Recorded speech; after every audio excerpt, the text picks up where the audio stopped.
Hi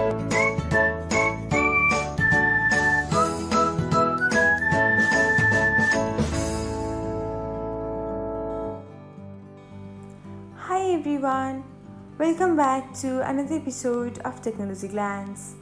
In this video, I'm going to guide you through how you can turn on notifications for first threads post on Threads. So, let's get started. Watch till the end and don't forget to subscribe to Technologyglance by hitting the subscribe button and press the bell icon so that you'll never miss another update. Without further ado, let's get started. First of all, open the Threads app on your device. Now, tap on the profile icon. Next, select the hamburger menu.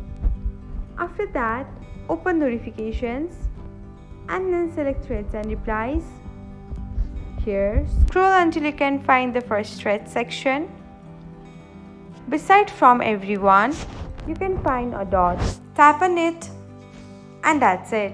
This is how you can turn on notifications for first threads. Thanks for watching. If you found this guide helpful, we will love it if you hit the thumbs up button below. We upload great new tech tutorials like this one every day. So, don't forget to subscribe to our channel and hit the bell icon to get an update as soon as we post a video.